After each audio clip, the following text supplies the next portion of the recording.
Ouvrir. Bon, c'est bon. Allô les filles à distance. Vous pouvez starter vos caméras. Non, mais ça. Désolée pour le retard, hein? C'est un peu le chaos. Dans mon horaire et dans la météo. Vous devriez avoir reçu vos corrections du TP1. Donc, ça a été un peu plus long, mais je pense qu'on a fait un bon travail. Genre, on a un feedback, hein? Non, je pense pas.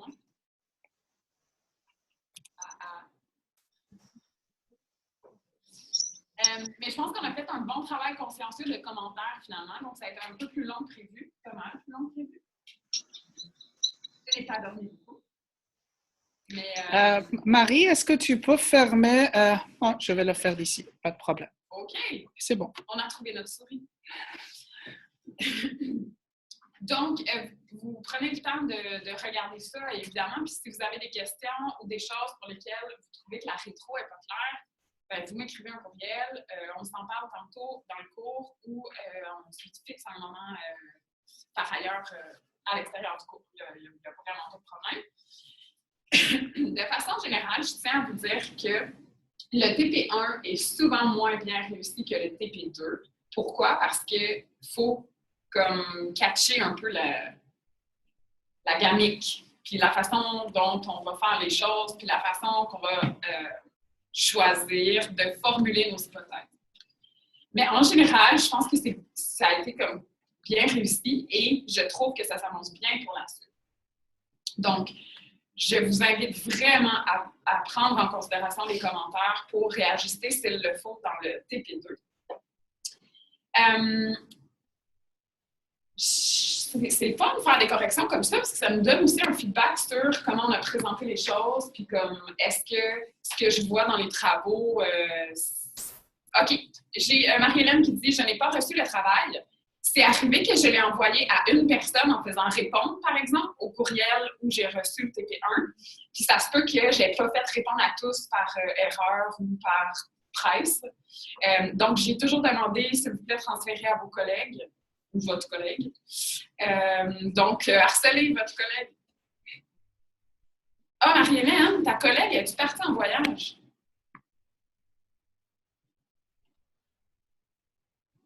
Ben oui. Marie-Hélène, peux-tu m'envoyer un courriel pour me demander le travail? Je vais t'envoyer ça tantôt. OK. OK, fait que c'est ça, ça me donne un feedback aussi sur qu'est-ce qu'on pourrait réajuster en vue du TP2. Une des choses que j'ai envie de vous dire, c'est lâchez pas. J'ai trouvé une chose qui était excellente pour toutes les équipes, c'est que vous étiez... comment dire, dans le foisonnement d'hypothèses. C'est jamais arrivé que j'avais juste une chose qui était écrite dans la cellule. Fait que le foisonnement d'hypothèses, c'est bon. Puis j'ai pas eu tant d'équipes. J'en ai eu un petit peu, mais j'en ai pas eu tant qui en ont mis trop, puis des hypothèses qui étaient comme tellement farfelues, tellement poussées loin que ça devenait farfelu. Ça, j'en ai pas eu. Donc ça, tu sais, continuez ça.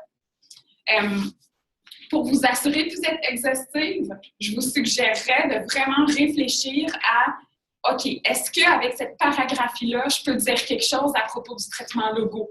Est-ce qu'avec cette paragraphie-là, je peux dire quelque chose à propos du traitement alpha? Puis vraiment, une fois que vous avez fait vos hypothèses en analysant la paragraphie, juste le prendre par l'autre sens pour être sûr que vous avez couvert tout ce qu'il y avait à couvrir pour les hypothèses. Donc, prenez-le dans l'autre sens. Demandez-vous, j'ai-tu quoi à dire sur le logo? J'ai-tu quelque chose à dire sur l'alpha? J'ai-tu quelque chose à dire sur ci ou ça? Puis couvrez tous les traitements comme ça. Puis peut-être que vous allez avoir des surprises comme « Ah oui, c'est vrai, on pourrait parler de ça. » Donc voilà, mon petit conseil pour ça. Pour ce qui est de la grille synthèse, j'ai plusieurs équipes pour lesquelles j'ai fait le commentaire. Ici, tu sais, parler de tous les traitements. Donc, je pense qu'il y a quelque chose que j'ai pas bien rendu, donc que j'ai pas tant pénalisé, là, le corollaire de ça, c'est ça. C'est que, par exemple, quand on va faire les scores pour l'effet de fréquence, on va aller faire on va analyser, on va faire ressortir les paralexies sur les mots fréquents.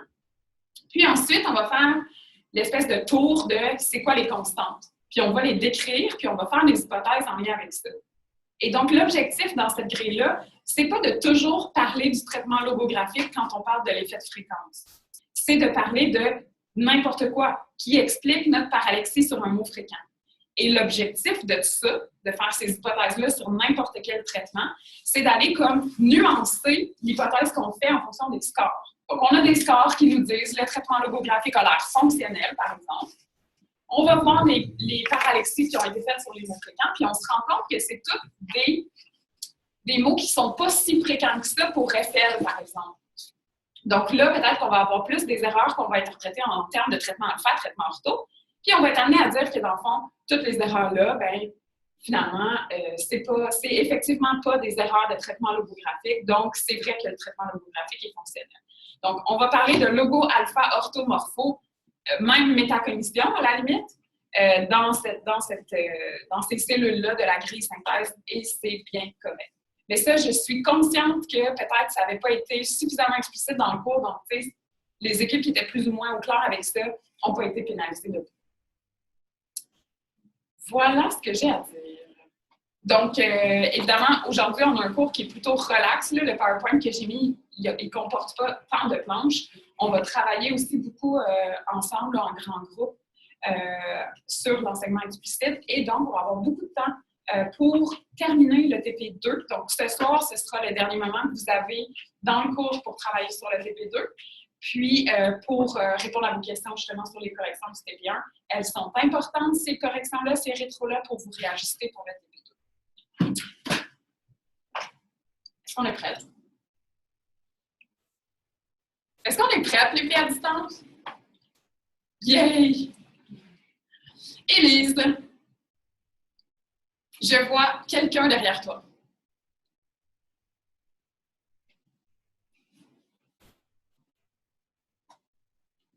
Allô, Élise? Allô? Tu peux dire allô, Rémi? Allô? Oui, puis j'ai ma grande fille, mon conjoint est pris dans la tempête, il n'est pas encore arrivé. Alors, on est trois à t'écouter ce soir. Oh, ben, je suis désolée d'être aussi plate, les amis. Je suis vraiment désolée. Non, non, t'es correct. Mickey te fait compétition sur la télévision à côté. Ah, c'est parfait. J'ai peur pour ne pas couper le son à Mickey. Ah, désolée, Élise, c'est trop mignon. OK.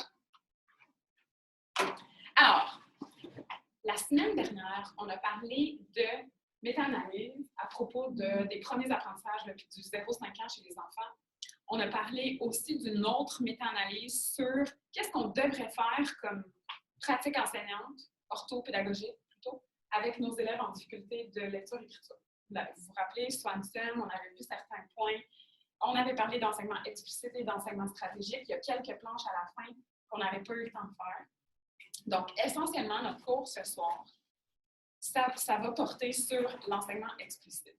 Okay.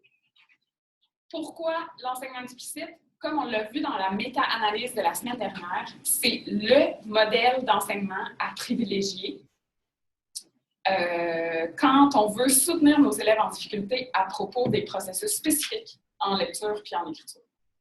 Okay, donc ça, c'est ce qu'on a vu la semaine dernière. Là, je continue la réflexion. Si c'est l'enseignement explicite qu'on doit adopter pour les processus spécifiques, en lecture, en écriture, pour nos élèves en difficulté, et que nous, on est dans un cours qui porte sur les processus spécifiques en lecture et en écriture, et que votre TP3 qui s'en vient, à un moment donné, pas tout de suite, qui s'en vient, c'est une intervention à faire à propos des processus spécifiques, bien, il y a de fortes chances que l'enseignement explicite soit comme dans le TP3. Ah non, mais c'est logique! Tout ça se tient! Donc, c'est ça.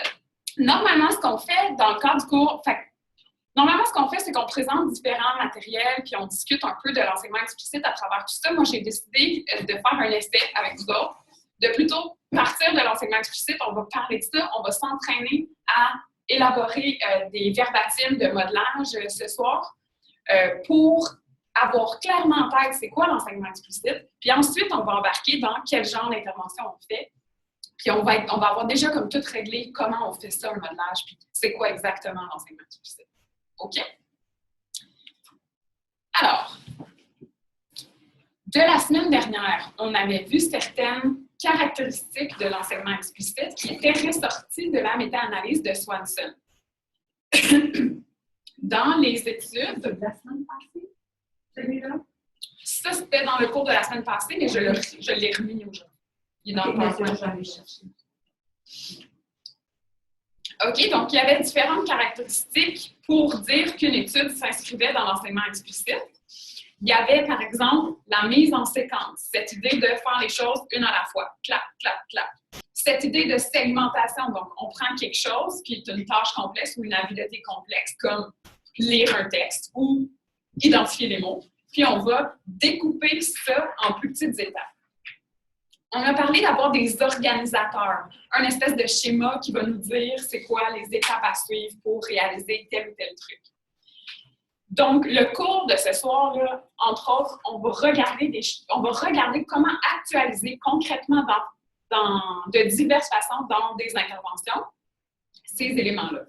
On a parlé d'avoir des exercices et de faire de la révision dans l'enseignement explicite. On a parlé du questionnement, puis là, on s'est demandé quel genre de questions il fallait poser. Donc là, vous aurez des exemples ce soir.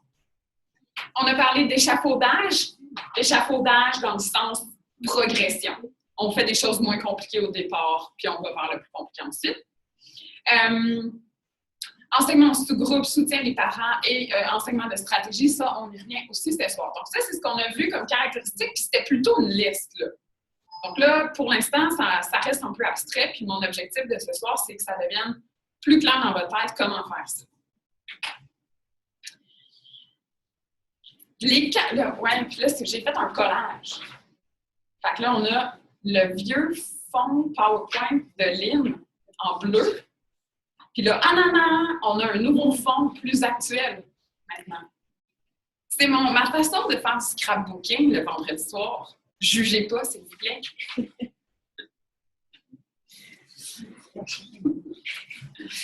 Alors, j'ai trouvé une meilleure liste des caractéristiques de l'enseignement explicite. Puis j'ai des commentaires à faire en lien avec ça. Mes commentaires, ils viennent d'où? C'est qu'est-ce que j'ai en tête quand je vous parle de l'enseignement explicite et direct, puis c'est quoi mon expérience avec ça, l'enseignement explicite, mais je vous en ai déjà parlé un peu. C'est surtout l'élaboration du sentier de l'alphabet puis la mise à l'essai du sentier de l'alphabet. Donc, qui est un programme de conscience phono et connaissance des lettres au préscolaire. Et c'est aussi les programmes de rééducation de Lynn Laplante, donc Réédis. On a la version lecteur avancé qui concerne surtout le traitement orthographique.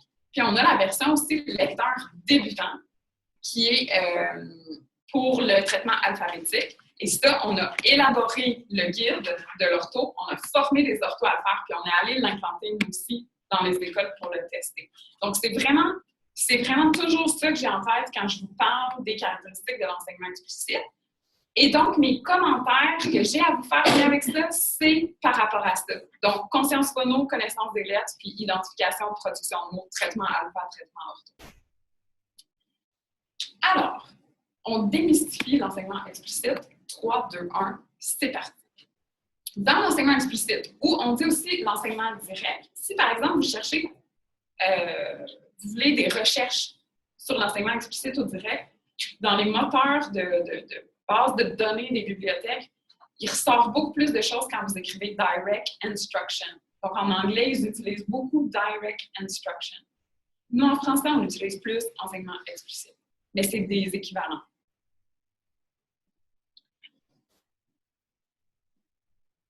Donc, qu'est-ce qu'on nous dit en lien avec ça? On nous dit, bien, pour dire qu'on fait de l'enseignement explicite, il faut avoir ces caractéristiques-là au complet. J'en ai 2 planches.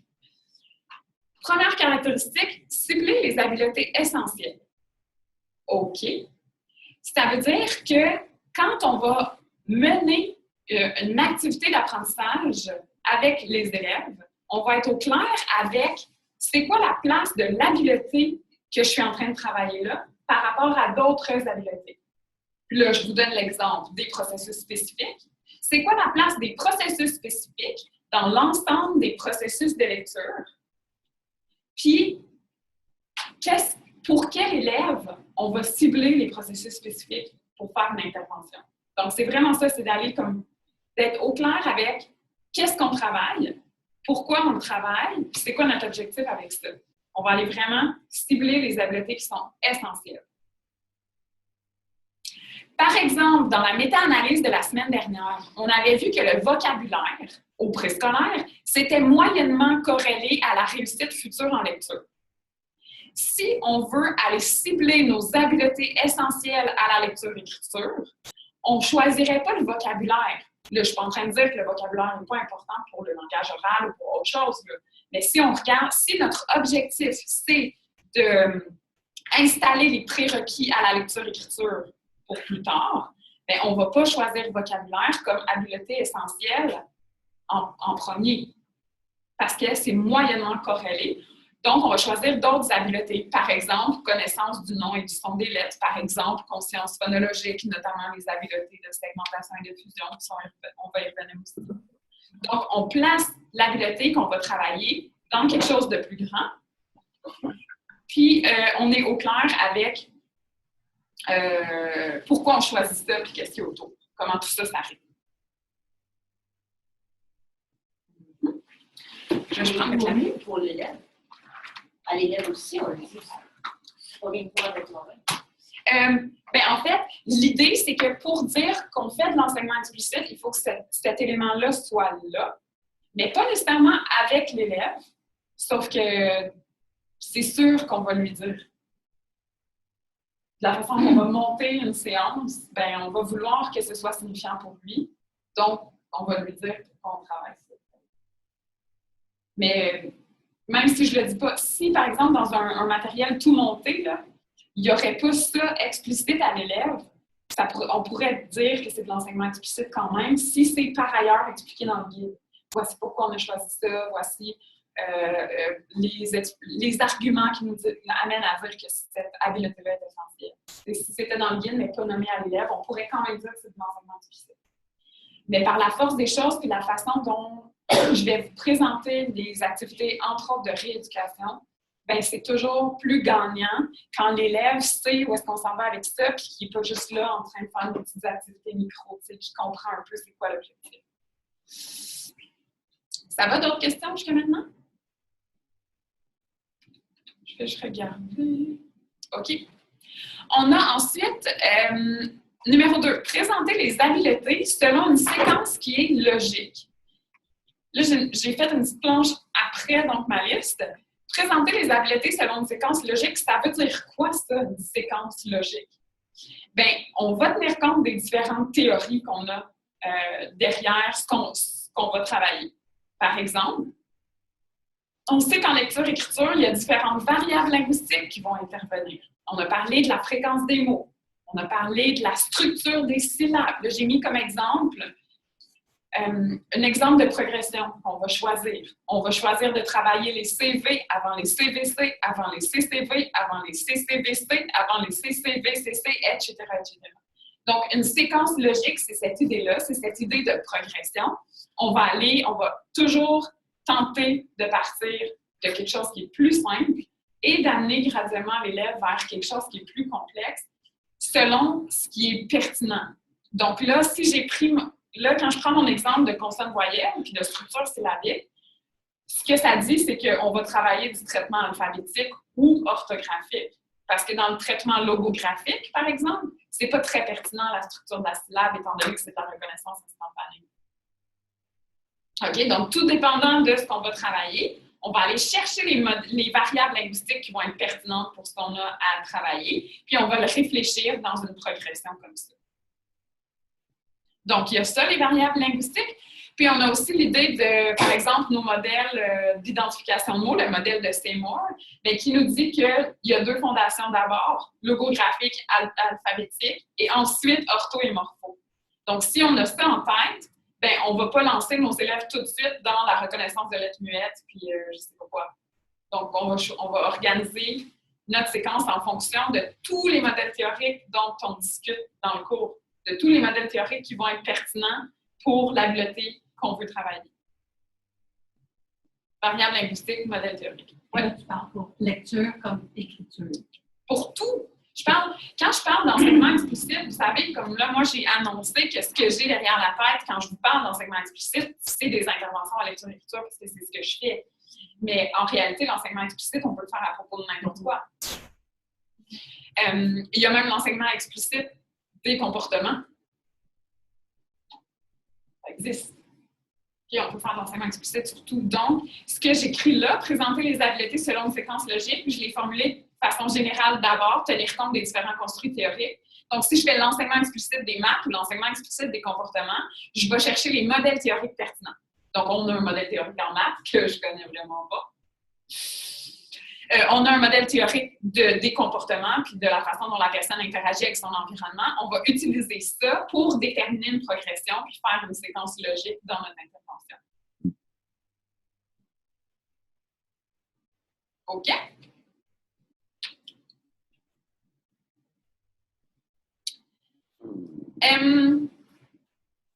Super important. Donc, il y a des mots en gras. Le numéro 3, découper les habiletés complexes et les stratégies en sous-composants. Donc, peu importe ce qu'on veut faire comme objectif, on va essayer de le découper le plus possible.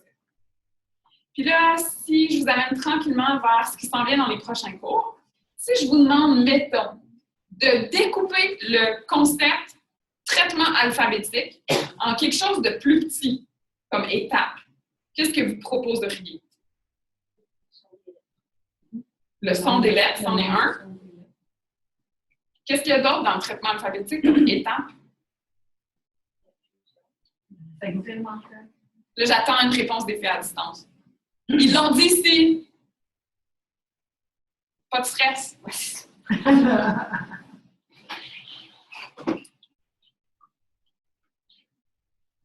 La fusion, Daisy, 3 morceaux de robot. Et la segmentation, Marie-Hélène, 4 morceaux de robot.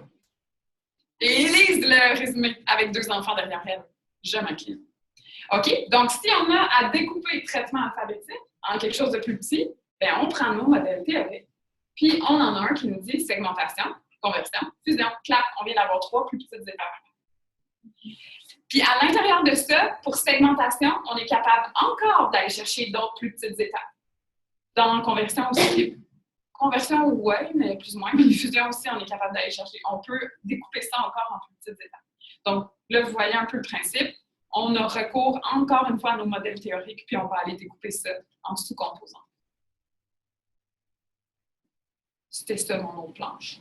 Quand tu parles de segmentation, ça peut être en syllabes, mais après, ça peut être en son. C'est ça que tu veux dire? Exactement. À l'intérieur de segmentation, là, on va aller chercher d'autres étapes. Mais pour vrai, qu'est-ce que je fais en premier? Par exemple, je vais aller trouver mes voyelles pour faire la segmentation en syllabes. OK, après ça, bien, je vais commencer par ma première syllabe. Je vais regarder ce qui est avant la voyelle, puis le mettre dans telle case. Je vais regarder ce qui est après. Puis là, après, on a une moyenne d'intervention qu'on va voir plus tard. Mais exactement, ce genre d'étapes-là qu'on va aller refaire à l'intérieur de ça. Donc, c'est comme si on utilise nos modèles théoriques. Puis là, j'ai mis une planche qui résume ce qu'on vient de se dire. C'est-à-dire que, par exemple, je m'en vais dans le traitement alphabétique. J'ai mon modèle de Seymour en tête. Je m'en vais dans le traitement alphabétique. Je vais le découper en sous-composants. Je vais utiliser un autre modèle qu'on a vu, qui est le modèle de Lecourt. Segmentation ici, conversion, puis fusion ensuite. Je vais utiliser ça pour découper mes étapes. Puis je vais dire à l'élève, OK, d'abord, on va segmenter ou on va découper le mot. Puis je vais avoir ensuite, à l'intérieur de segmentation, d'autres petites étapes qui vont amener l'élève à concrètement faire de la segmentation avec le matériel qui est disponible pour lui en étapes. OK? Donc, tout ce qu'on peut découper, on le découpe. Puis on va aller s'ajuster selon ce que l'élève maîtrise ou pas.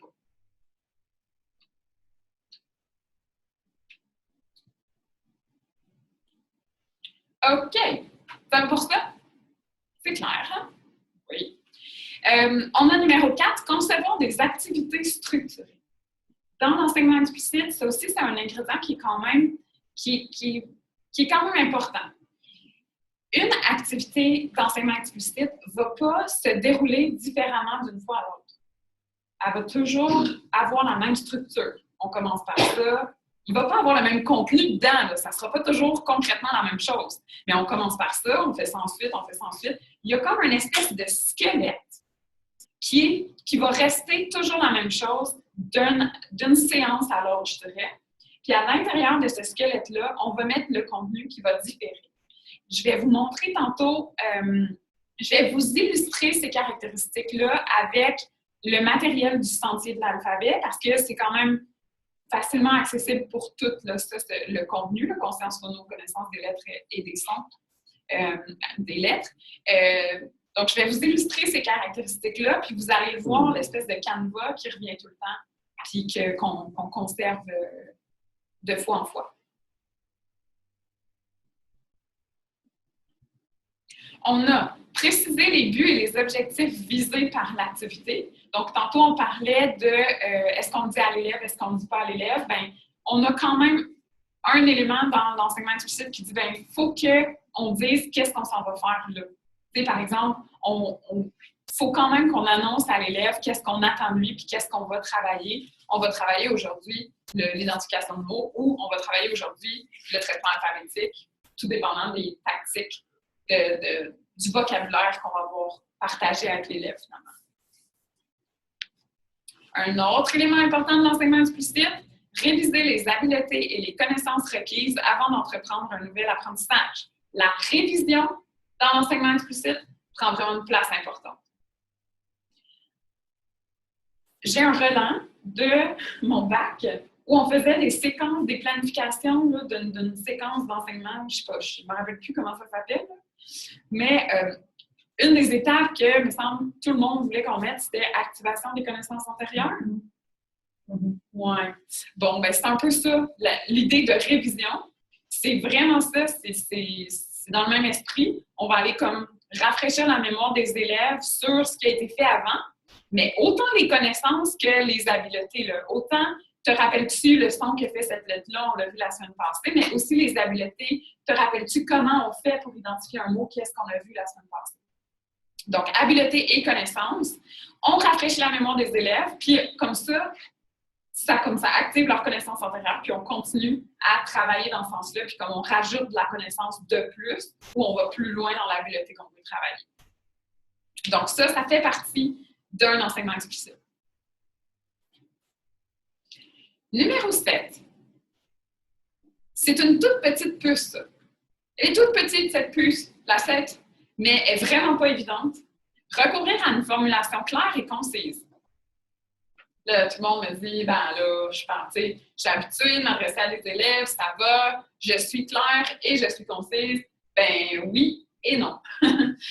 Ça a l'air d'être vraiment facile, ça a l'air d'être vraiment simple, mais quand on se demande c'est quoi la formulation optimale pour que nos élèves comprennent ce qu'on attend d'eux, comprennent la rétroaction ou la correction qu'on veut leur communiquer, puis qu'on se met vraiment à réfléchir à ça, on se pose vraiment beaucoup de questions. Donc, si on le fait live, on n'a pas le même résultat que si on y a réfléchi avant. Il y a vraiment un avantage, des avantages à recourir systématiquement aux mêmes formulations dans ce qu'on dit à chaque fois qu'on fait une même tâche ou une même activité ou une même étape.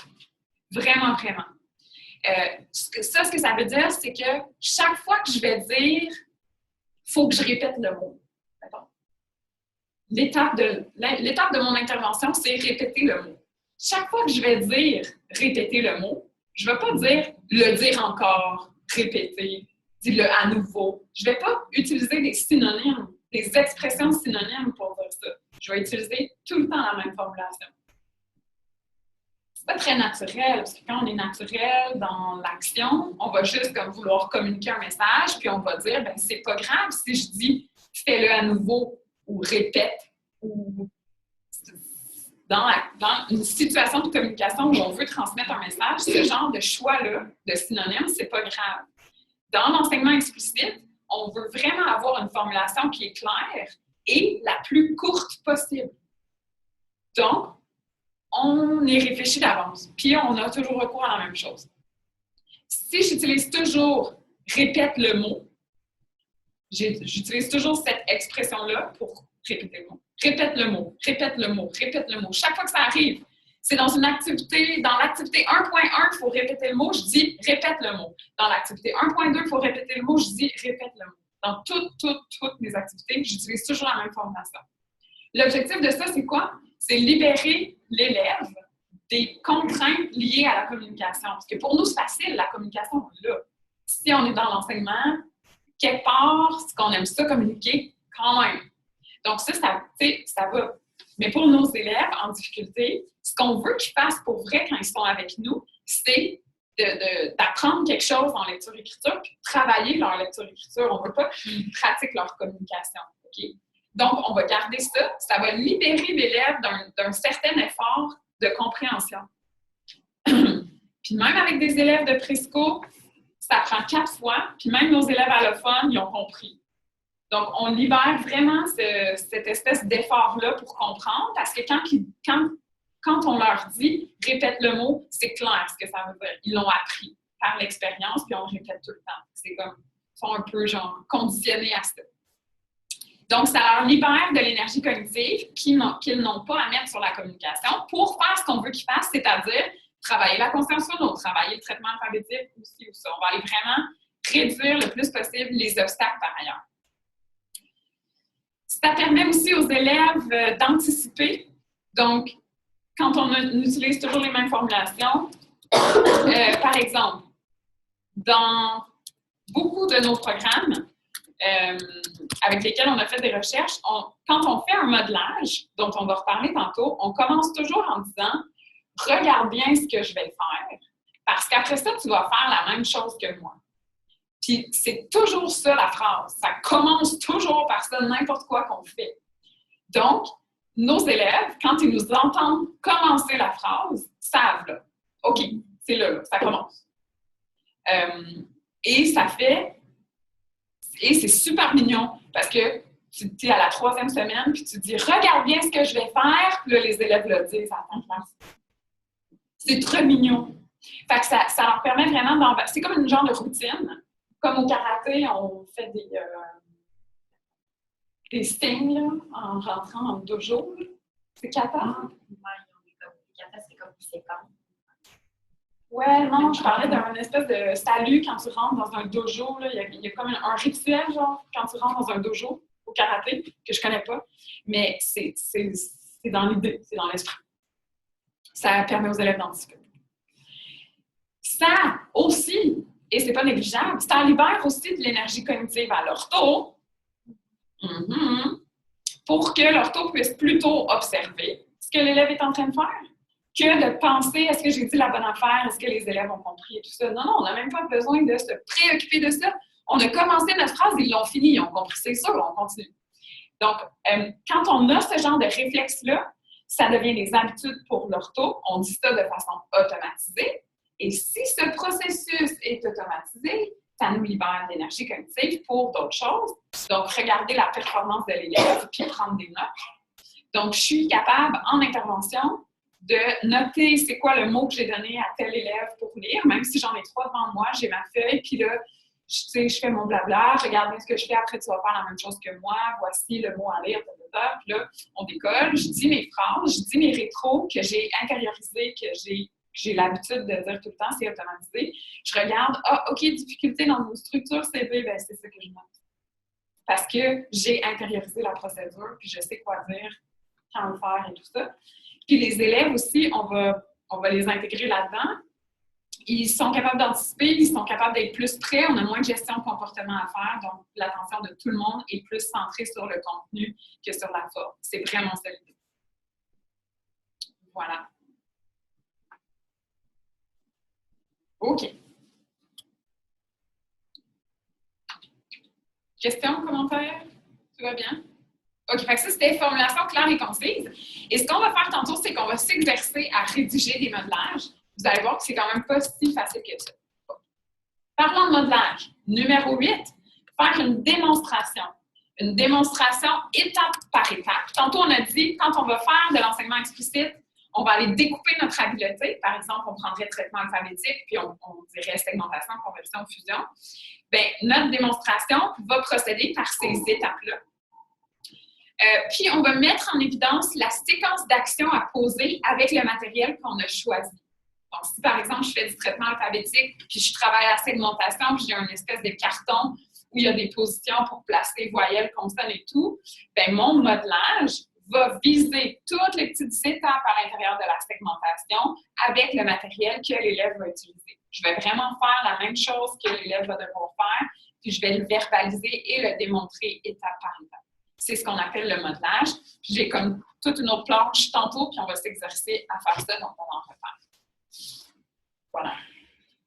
J'avais dit quelque chose sur le modelage, donc.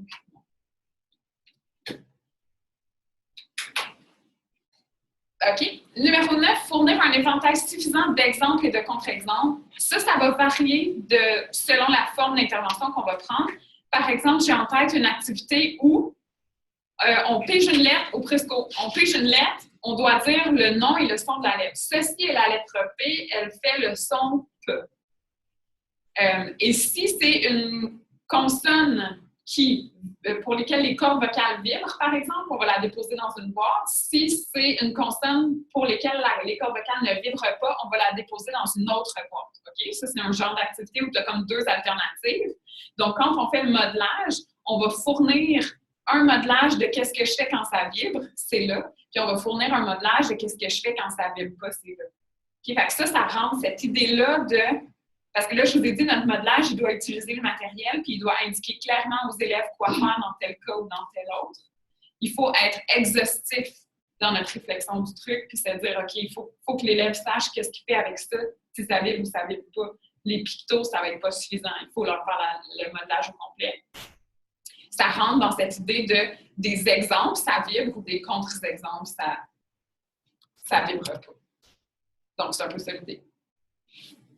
Donc, quand on dit explicite, c'est explicite à propos de tout. De tout. Il ne faut pas que les élèves se posent des questions sur nos consignes ou quoi faire avec leur carton. Il faut qu'ils se posent des questions sur ce qu'on veut qu'ils travaillent. C'est quoi le nom de cette lettre-là? C'est quoi le son? Puis les cordes vocales, ça veut tout. Solliciter fréquemment les réponses des élèves. Et ça va avec quelque chose qui va revenir tantôt, l'espèce de rythme. Plus on a un rythme qui est rapide, plus les élèves vont pouvoir répondre à nos questions fréquemment. C'est ça l'objectif. On veut que les élèves s'impliquent, là. On ne veut pas qu'ils soient passifs dans ça. On veut qu'ils puissent tester leurs connaissances et leurs habiletés. Fournir à l'élève le soutien nécessaire et diminuer graduellement le soutien qu'on offre à l'élève. Ça réfère à pratique guidée, pratique autonome. Donc, tantôt, je vous ai dit, ici, dans ma plus 8, l'intervenant doit faire un modelage. Ici, je vous dis, il y a aussi pratique guidée et pratique autonome. C'est comme 3 temps qu'il y a dans l'enseignement explicite. Modelage, pratique guidée, pratique autonome. Et donc, dans la pratique guidée, on va soutenir l'élève. Dans la pratique autonome, l'élève atteint la pratique autonome quand il est capable de le faire tout seul. C'est ce que ça veut dire. Donc, ce n'est pas nous qui déterminons c'est quand la pratique autonome. On fait de la pratique guidée, puis on va offrir du soutien quand l'élève en a besoin, puis quand il n'en a plus besoin, on constate que notre élève est en pratique autonome. J'ai une planche ici à propos de ça. Donc, si on regarde l'importance du soutien qu'on va donner à l'élève, le soutien, bien, il est immense quand on fait du modelage. Parce que c'est « je le fais », puis tu regardes. Donc, le soutien qu'on offre, il est maximum comme ce qu'on le fait à sa place, dans le fond. Puis lui, il l'observe. On a la pratique guidée. Il y a différentes façons de faire de la pratique guidée. On a, par exemple, celle-là où il y aurait... OK, on a une première façon qui est, on peut faire une pratique guidée qui est collective. Donc, si on a un sous-groupe, par exemple, de 4 ou 5 élèves, on va donner de la rétro à l'ensemble du groupe. Peu importe si tout le monde l'a eu bon ou pas eu bon, si c'est juste une personne, on va fournir de la rétro à l'ensemble. Et quand on va, par exemple, poser une question, quelle est le son de cette lettre, bien, l'ensemble des élèves vont répondre. Okay? Ça, c'est comme une pratique guidée collective. On a une pratique guidée individuelle où là, plutôt que d'être les 4 ensemble, on va y aller à tour de rôle. Quel est le son de cette lettre? On change de lettre. Quel est le son de cette lettre? On change de lettre. Quel est le son de cette lettre? Puis on va passer comme nos élèves comme ça. Ça, c'est de la pratique guidée individuelle. On a ces 2 options-là. À l'intérieur de la pratique guidée, on aurait comme une étape où c'est nous qui le fait et l'élève aide. Donc, l'intervenant a encore la plus grande partie de la tâche à faire, mais l'élève va avoir une place là-dedans. Donc là, on est comme, le soutien est quand même à plus élevé là. Puis ensuite, c'est l'élève qui va faire, puis l'intervenant, bien, le retour dans notre cas, qui va être là pour offrir du soutien si besoin. Ou là, on est plus vers la pointe de notre pente. Donc, l'importance du soutien est moindre. Et on a en dernier la pratique autonome, où là, c'est l'élève qui le fait finalement, puis nous qui est là pour observer. Et quand on dit pratique autonome, c'est que l'élève est capable de le faire tout seul, mais ça ne veut pas dire que l'élève n'aura pas à un moment donné une difficulté. Si l'élève est en pratique autonome, il le fait tout seul, puis qu'il rencontre une difficulté, là, nous, on va intervenir. Donc là, on reprend la pratique guidée. Dans cette pratique guidée-ci, tu le fais et moi, je t'aide. Donc, on va offrir de l'aide toujours aux besoins, puis on va surtout offrir de la rétro le plus souvent possible. J'ai une main levée ici. Oui, fort. Dans un genre de petite formation qu'on a eue l'avant-midi, on nous parlait de l'enseignement explicite. Puis pour la personne qui me présentait la pratique guidée, les élèves étaient placés 2 par 2. Et c'est nous, on intervenait. Mais c'était d'abord et avant tout. Est-ce que vous avez entendu les faits à distance? Non. Fait que je répète. Ça va? Mandy a dit que dans une formation qu'elle a reçue d'une demi-journée à propos de l'enseignement explicite, la forme que prenait la pratique guidée, c'était de placer les élèves 2 par 2. Okay? C'était ça la pratique guidée, puis genre l'enseignant qui circule. Moi, j'ai une question. Est-ce que le pairage d'élèves s'est fait un fort avec un faible? Ben, moi, quand je l'ai adapté et quand je l'ai fait dans mon type de groupe, oui, parce que j'avais pas le choix, mais sinon ça ne marche pas? J'avais tourné en rond. Parce que moi, mais moi, je comprends pas comment on peut. L'idée de la pratique guidée, c'est d'offrir un soutien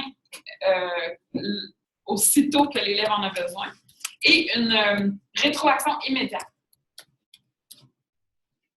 Ben là, comment 2 élèves, s'ils ne sont pas pairés d'une telle façon, comment 2 élèves peuvent remplir ces critères-là, je me le demande vraiment. Donc, c'est peut-être pas la même définition d'enseignement explicite. Je comprends que les résultats m'ont étonné parce que moi, ce bout-là me faisait épicer les cheveux. Et finalement, ça a été épatant où on est allé avec ça. Mais moi, je pense que cette idée de pairer un fort avec un faible, c'est ça qui sauve le concept. Parce que le fort peut très bien donner une rétroaction. Alors, non, c'est pas ça. Ben oui, nos forts sont capables de faire ça. Et nos forts, c'est ça, et nos forts n'ont pas tant besoin d'un input précis, tête et ça coche. Ils vont s'en sortir quand même si la rétro obtenue n'est pas tout à fait juste ou suffisamment rapide, parce qu'ils sont forts. Fait que cette idée-là, ça va. Comment ça fonctionne avec 2 moyens, je ne sais pas. Parce que la notion de pratique guidée, c'est vraiment ça. C'est vraiment l'élève qui fait quelque chose, puis une autre personne qui est là pour offrir du soutien et une rétroaction. Donc, il faut qu'on s'assure que la personne qui donne la rétroaction est capable de le faire. Puis, je me demande, quand on place 2 élèves ensemble pour faire de la pratique guidée, comment on peut s'assurer que le rythme est celui qu'on veut, qui est associé à l'enseignement explicite, ça, je ne sais pas. Ben, nous, on a choisi nos activités en fonction de son lieu testé. Ça marchait parce que ça marche. Je ne le fais pas dans tout. Puis il y avait des secteurs où justement, je n'arrive pas à le voir. Ça m'éclaire, mais on nous a dit c'est ça. Ben, en tout cas, moi, je vous dis, pour répondre à Mandy, moi, je vous dis c'est ça selon Archer et Hughes 2011. Ça te va dire? Oh là là. Comment se bâcler avec des auteurs qu'on connaît? Qui ont des noms allemands. Alors, voilà pour la pratique guidée. Puis l'objectif, évidemment, c'est de donner beaucoup de soutien au début. OK, j'y vais avec une anecdote, ça va être plus léger, puis ça va atteindre le même objectif. Je vous ai parlé de la fusion au Presco. Hein? La fusion de phonèmes, E et A, ce que ça fait quand on les met ensemble. Ça, là, Ça, là, avec nos cocos à risque, là, c'est vraiment difficile. Vraiment difficile. Donc, les premières fois qu'on fait ce genre d'activité-là avec un sous-groupe d'élèves à risque, ils ont déjà fait un peu de fusion dans la classe, là. Mais ils n'étaient pas vraiment prêts. Fait qu'ils n'ont pas vraiment vu ça. Ils n'ont pas catché, ils n'ont pas embarqué, ils ne savent pas trop ce que c'est. Fait que quand on le fait en sous-groupe d'ortho avec eux, ils sont vraiment loin d'être capables de le faire. Donc, ça arrive qu'avec certains sous-groupes particulièrement faibles, on fasse du modelage tout le temps quand on fait de la fusion.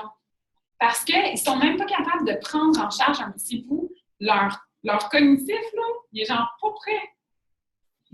Mais c'est pas grave, on va faire du modelage, ils vont observer, ils vont regarder comment on fait ça, puis qu'est-ce que ça donne comme résultat. Puis à force de le voir, puis de se sentir comme impliqué quand même, bien, à un moment donné, ça décolle, cette affaire-là. Puis là, à un moment donné, on pense à faire de la pratique guidée collective d'abord. Parce que là, ça ne donne rien de cibler un élève, puisque là, on dirait qu'ils sont comme pas prêts, qu'ils sont pas trop capables. Mais quand ils le font tout le monde ensemble, on dirait que ça alimente, puis ils s'encouragent un peu, puis ça va, puis ils réussissent à rentrer finalement dans la fusion. Donc ça, c'est un avantage indéniable de l'enseignement explicite, parce que nos élèves faibles, même s'ils sont vraiment pas capables de faire ce qu'on veut leur montrer, bien, on peut rester dans le modelage aussi longtemps qu'on veut. Comme on veut qu'il y ait un rythme à cette affaire-là, si on est dans le modelage, on va faire de la fusion peut-être 3 minutes. Mais chaque fois qu'on va les voir, genre 4 fois par semaine, ils vont être exposés à 3 minutes de fusion. Puis leur taux, elle va être vraiment motivée. Puis vraiment comme, c'est cool la fusion, j'ai hâte que vous soyez capables de faire de la fusion. Puis là, ils vont embarquer. Puis là, à un moment donné, ça marche. Tu m'imagines, hein? Tu m'imagines trop, moi, ça. C'est cool la fusion! Allez! Fait que voilà, avantage indéniable.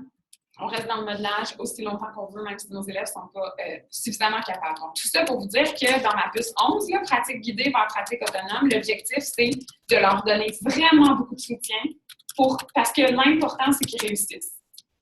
Donc, s'ils ne sont pas trop capables, on le fait pour eux et c'est pas grave, on leur dit bravo quand même. Puis, au fur et à mesure que ça avance, on retire le soutien qu'on leur donne. Donc, à un moment donné, on passe en pratique guidée avec beaucoup de soutien encore, puis à un moment donné, on les laisse aller. Voilà. On a en 12, observer attentivement la performance de l'élève. Cette idée-là d'un espèce de pistage, prendre des notes et tout, ça en est un exemple. Numéro 13, il y a du gras, c'est super important. Fournir immédiatement de la rétroaction corrective. Donc, pas de la rétroaction, c'était-tu le fun ou c'était pas le fun. De la rétroaction corrective, donc c'était est-ce que c'était la bonne réponse ou non. Et notre rétroaction va porter sur le contenu, mais aussi sur la façon de le faire. Donc, le contenu, c'est est-ce que tu as eu la bonne connaissance? Cette lettre-là, c'est bien un P. Puis la façon de le faire, c'est as-tu mis le carton dans la bonne boîte, par exemple? C'est nos espèces de consignes qui ne sont pas vraiment liées à l'habileté qu'on veut cibler, mais qui sont liées au déroulement de l'activité. Donc, notre rétroaction va porter sur ces deux choses-là. L'objectif de la rétroaction, c'est d'être rapide et clair. On va essayer d'être le plus clair possible. On ne va pas tourner autour du pot ou essayer de trouver une formulation où l'élève doit faire une inférence pour savoir qu'il s'est trompé. Comme, c'est ça. OK, veux-tu réessayer? Ça, pour nous, c'est clair que ça veut dire que tu n'as pas la bonne réponse. Refais-le. Mais pour les élèves, non, on va dire c'est pas la bonne réponse. Veux-tu essayer à nouveau? On va le dire explicitement, c'est pas la bonne réponse. Donc, on va essayer d'être très, très clair dans l'intro qu'on donne. Si on est capable de donner une rétro informative qui contient de l'information, c'est encore mieux. Par exemple, cette lettre n'est pas un P, c'est un B. Okay? On va donner l'info pile dans notre rétro. Puis on ne va pas laisser l'enfant chercher. Okay? L'objectif de l'enseignement explicite, c'est de ne pas laisser l'enfant chercher. C'est vraiment ça.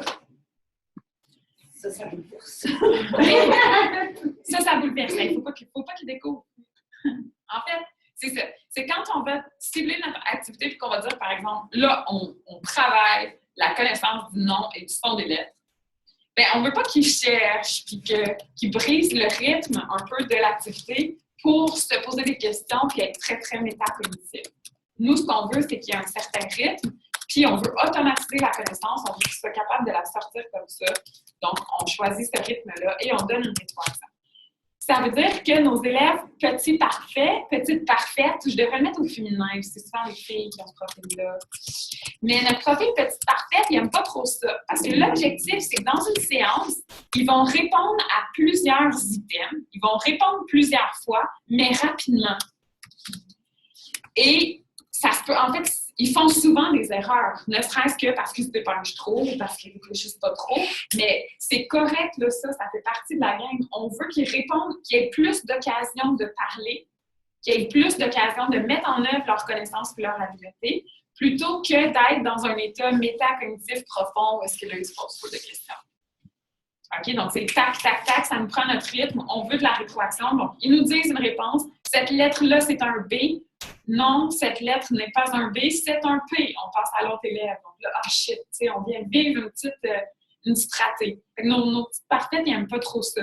Mais quand ils comprennent le B, ça va. Quand ils ont compris comment on gère ça, puis qu'une petite ratée, c'est vraiment pas grave, ça arrive à tout le monde, puis qu'on fait juste continuer, puis c'est le taux d'éléments ratés versus éléments réussis qui va nous donner une indication de notre performance. OK. Donc, on a déjà parlé d'un rythme. On ne veut pas que notre rythme soit trop lent, ni trop rapide, puisque des fois, on a des enfants qui sont plutôt intériorisés, puis que quand on va trop vite, ça les étourdit un peu. Donc, ni trop lent, ni trop rapide, juste correct, mais plus rapide que lent, je veux dire. 15. Aider les enfants à organiser leurs connaissances. Donc, en général, on va recourir à des schémas le plus souvent qu'on peut. Je vais juste dire ça par rapport à la plus 15. Et évidemment, fournir plein d'occasions qu'on va échelonner dans le temps pour mettre les habiletés visées ensemble. Donc, si on travaille, par exemple, segmentation, on va travailler après ça. Conversion, puis on va s'assurer de les mettre ensemble. Segmentation puis conversion. Ensemble, un après l'autre. Donc, si je travaille quelque chose de façon isolée, je vais m'assurer de le remettre dans quelque chose de plus grand après, de façon cumulative, puis tranquillement en respectant le rythme des élèves. J'ai oublié de sortir mon cellulaire, il est clair. Les 5.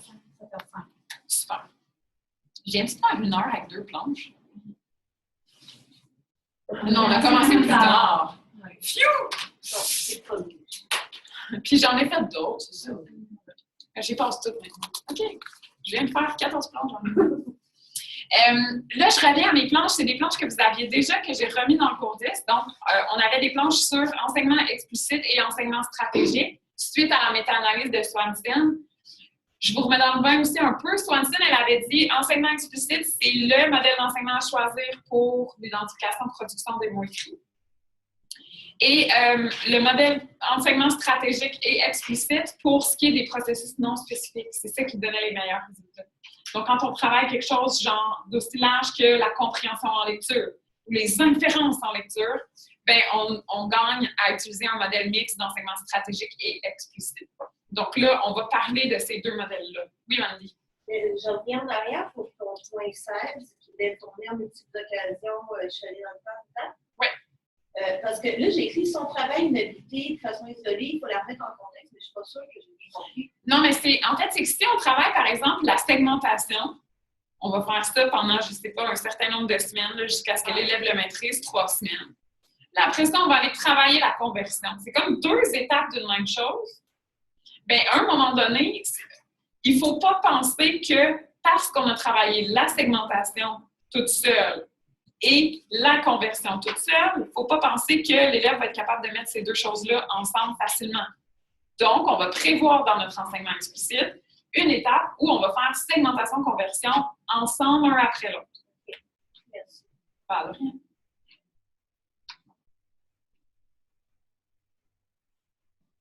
OK, enseignement explicite versus enseignement stratégique. Il y a des choses qui sont similaires à l'enseignement explicite et l'enseignement stratégique. Est-ce que vous avez une connaissance antérieure par rapport à l'enseignement stratégique? Moyen. Sourcil froncé ici. Sourcil froncé là aussi. Tu me changeras les caméras quand tu veux. OK. C'est pas que je suis tannée de voir Audrey, Jade, Daisy et j'ai oublié qui. OK, merci. Donc, c'est ça. Il y a des éléments en commun pour l'enseignement explicite et l'enseignement stratégique. Quand on va parler d'enseignement stratégique, celles qui ont des sourcils froncés, vous allez comme plus comprendre, je pense. Dans les deux types d'enseignement, il y a une révision quotidienne. On va avoir des objectifs d'apprentissage qui vont être assez précis. On va introduire des nouveaux contenus, pas par découverte, c'est par l'enseignant. C'est vraiment l'enseignant qui va guider tout ça. Okay? C'est pas du socio-constructiviste à l'os. Dans les deux types, autant dans l'enseignement explicite que dans l'enseignement stratégique, il y a cette idée de pratique guidée et de pratique autonome. Dans l'enseignement stratégique, il peut y avoir du modelage aussi, mais ce n'est pas la même philosophie.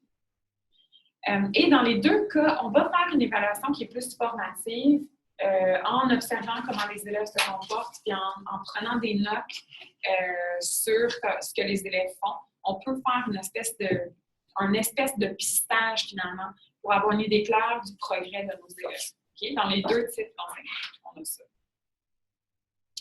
Dans les deux types d'enseignement, on a orienté les élèves quant aux apprentissages qui sont visés, comme on disait tantôt, qu'est-ce qu'on va faire, c'est quoi l'objectif de l'activité, et aussi le niveau de performance attendu, comme on veut que tu t'améliores dans telle sphère. On a la révision autant dans l'enseignement explicite que dans l'enseignement stratégique. On va réviser et activer les connaissances antérieures pour mieux placer des nouvelles choses.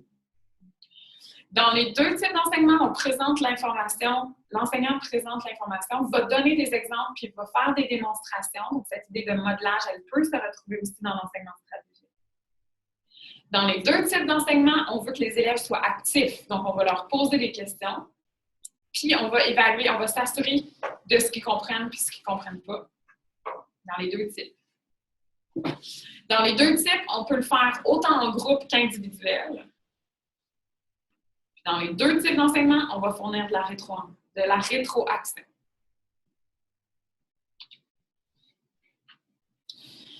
Ce qui est particulier maintenant à l'enseignement explicite, il y a le rythme rapide. Le rythme rapide, on ne retrouve pas ça dans l'enseignement stratégique. L'enseignement explicite, il y a cette idée, puis là, je dis idée, ça frôle l'obsession, okay, de la progression des activités qui est vraiment contrôlée et structurée. Dans l'enseignement explicite, là, il y a comme, on essaie de pas trop laisser le hasard choisir le niveau de difficulté de ce qu'on donne à l'élève. On va vraiment contrôler. On va choisir les mots qu'on donne en fonction de critères qui sont très précis. On va choisir les images qu'on prend pour faire une activité en fonction de critères très, très précis pour nous assurer que ce ne soit pas trop facile ni trop difficile. Fait que c'est pas très... c'est vraiment réfléchi là, comme truc. Alors que dans l'enseignement stratégique, on est dans un autre modèle où, par exemple, on va plus travailler à partir d'un texte, puis si le thème du texte nous intéresse, bien, on va peut-être le prioriser, le mettre en priorité, même s'il est un peu plus difficile qu'un autre. Mais dans l'enseignement explicite, c'est vraiment pas comme ça. C'est pour ça que je dis que ça prise l'obsession. C'est aussi pour toutes les nuits blanches que j'ai pensé à faire le contrôle des variables linguistiques sur le niveau du français de l'alphabet. Du bonheur. Du bonheur. OK. Enseignement explicite, les activités sont le plus souvent dispensées en sous-groupe. Et on a vraiment, dans l'enseignement explicite, il y a quelque chose de particulier par rapport au nombre de fois qu'on veut que les élèves mettent en pratique ce qu'on leur montre, puis nos occasions qu'on a de leur donner de la rétro. Donc, il y a vraiment quelque chose de... On ne laisse pas ça au fruit du hasard. Dans l'enseignement stratégique, on va y aller aux besoins, selon quels élèves vont s'exprimer, selon si les élèves vont demander de l'aide ou pas. Dans l'enseignement explicite, on n'est pas trop comme ça. On est plutôt comme c'est ton tour, c'est ton tour, c'est ton tour, puis notre rétroaction, elle va être systématique. On a deux catégories d'enseignement explicite. Il y a un enseignement qu'on dit expert, donc les pratiques qui vont prendre appui sur l'enseignant expert, l'orthopédagogue expert qui va faire quelque chose. Mais nous, ce qu'on priorise plus, c'est l'enseignement systématique. Donc, on va dire de l'enseignement explicite systématique. Je suis sûre que vous avez déjà entendu ça à un moment donné dans votre vie. C'est de ce type d'enseignement explicite-là dont on parle. C'est-à-dire que le matériel va être conçu sur mesure, hautement organisé, puis les interventions vont être vraiment comme toutes écrites, systématiques, toujours la même chose, avec des outils pour évaluer les progrès. Donc, on a comme ces deux types-là, mais nous, celui dont on parle, c'est surtout celui en bas, l'enseignement systématique. Donc, on dit enseignement explicite systématique.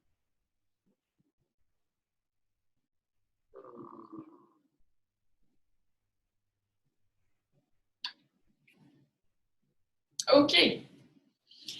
L'enseignement qu'on dit stratégique, c'est vraiment des interactions. Puis là, j'en parle moins de celui-là parce que c'est le modèle à prioriser pour les processus non spécifiques. Puis là, on est dans un cours sur les spécifiques. Donc, j'ai parlé beaucoup plus de l'enseignement explicite que stratégique, évidemment. Donc, voilà. C'est vraiment des interactions verbales. Comme ça, tu sais, libres, là, pas calculées, pas préméditées, pas planifiées. Interactions verbales libres entre l'enseignant et l'élève ou les élèves, au cours desquelles l'élève est invité à collaborer. Donc, ça va être plus en co-construction, il va y avoir plus cette idée d'interaction, on va plus demander à l'élève de faire des choix qui vont influencer le déroulement de l'enseignement et tout ça. Donc, pour établir les objectifs, pour choisir les stratégies qui vont être appropriées pour compléter la tâche, puis pour ajuster les stratégies. Donc, OK, est-ce que tu trouves que la stratégie que tu as mise en œuvre, elle a bien fonctionné? Là, l'élève, on lui redonne le pouvoir. Comme, trouves-tu que ça a bien marché, oui ou non? Pourquoi? Puis, qu'est-ce que tu pourrais faire la prochaine fois? Donc là, l'enseignant est comme un guide, mais c'est pas la même philosophie que l'enseignement explicite où, enseignement explicite, on pose une question, on obtient une réponse, on donne de la rétroaction, c'est ça, c'est pas ça. Là, dans l'enseignement stratégique, c'est vraiment plus des interactions. On va quand même fournir une rétroaction particulière à l'élève dans l'enseignement stratégique et on va faire du modelage aussi, au besoin. Le cas classique dans ma tête, il y en a un cas classique d'enseignement stratégique dans ma tête, c'est enseignement des stratégies pour comprendre un texte. Ben, mais dans nous autres, on fait prédire, questionner. Exactement, ce genre de trucs-là. Mais il y en a plein, là, pour offrir des stratégies de lecture qu'on peut leur enseigner. Là. On peut enseigner des stratégies liées aux inférences, on peut enseigner des stratégies plus d'ordre, justement des stratégies d'identification de mots dans une phrase, on peut enseigner des stratégies de n'importe quoi, de reconnaissance de schéma de texte. On peut faire de l'enseignement stratégique avec ça, on peut faire de l'enseignement stratégique avec tout. Donc, ça, c'est mon cas classique. Quand on est dans ce cas-là, on veut enseigner aux élèves des stratégies de lecture, on va pouvoir faire un modelage. J'ai ce texte-là à lire, puis là, on l'affiche à l'avant. La première chose que je vais faire, c'est que je sais pas moi, je suis vraiment pas bonne dans les processus non spécifiques, mais la première chose que je vais faire, c'est que je vais regarder les images. Tout le monde regarde les images en premier. Voilà. Les titres, je vais aller lire le titre, je vais aller lire les sous-titres. Donc ça, c'est des genres de... Je vais comme survoler le texte, je sais pas quoi d'autre. Donc ça, c'est le genre d'interaction, de modelage que je vais faire quand je suis en enseignement stratégique. Mon modelage va porter sur les stratégies que je vais mettre en œuvre pour comprendre le texte, par exemple. Voilà. Puis, je vais faire du modelage au besoin, comme si je sens que mes élèves en ont besoin. Mais le gros de l'affaire, ça va être beaucoup de discussion. Donc, on a ce texte-là à lire. Quand on arrive là, est-ce que vous avez rencontré des difficultés? Ouais, moi, je comprends pas trop c'est quoi le pronom « il ». Ah, OK, mais quelle stratégie on pourrait mettre en œuvre pour découvrir c'est quoi le pronom « il ». Puis là, il y a un autre ami qui va dire, on pourrait relire la phrase d'avant. Fait que là, on va relire la phrase d'avant. Puis on va faire des modelages quand on sent que nos élèves sont comme, ils n'ont pas accès à cette stratégie-là ou qu'on sait que la moitié des élèves ne sont pas capables de la faire. Là, on va peut-être faire un modelage. Ou on va demander à un élève de le faire. Mais il y a cette idée d'échange dans l'enseignement stratégique, de co-construction, comme les élèves donnent un input aussi, puis vont déterminer comment l'activité va se passer. Alors que l'enseignement explicite, c'est plus quelque chose de déjà planifié avec une progression qui est déjà prévue. Voilà. Et j'ai mis 3 petites étoiles en bas, basé sur l'enseignement du choix d'une stratégie. Quand, à quel moment, comment on fait pour choisir quelle stratégie on va adopter? Donc, le choix d'une stratégie au moment qui est approprié. Ça, c'est l'enseignement stratégique.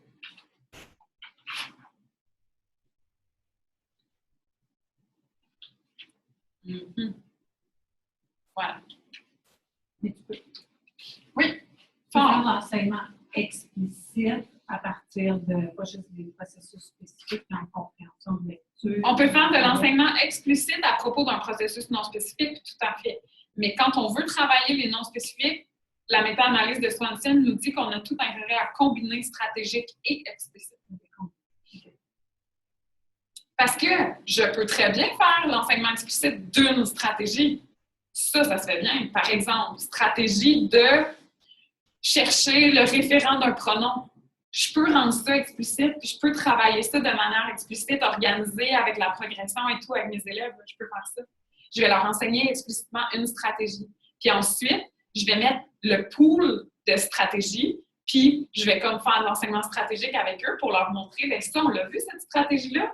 Bien, à quel moment tu pourrais la choisir?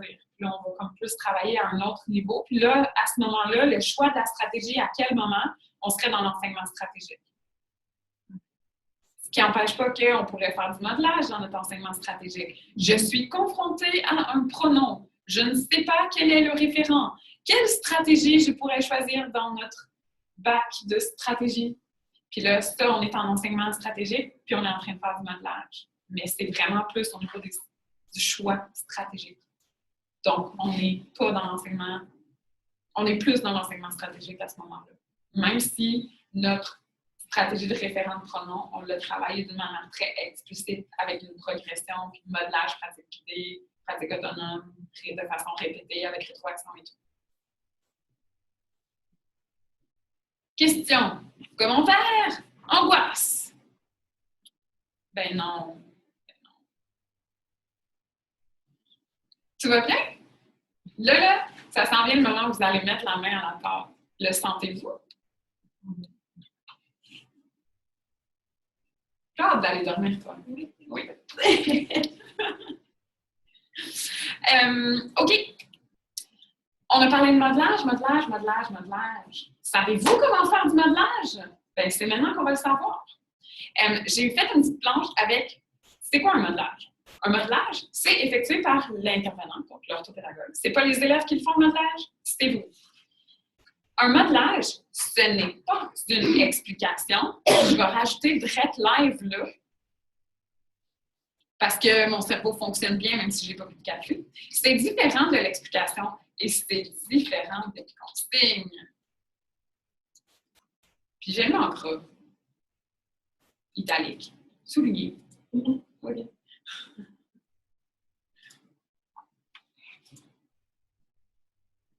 OK, donc, une explication.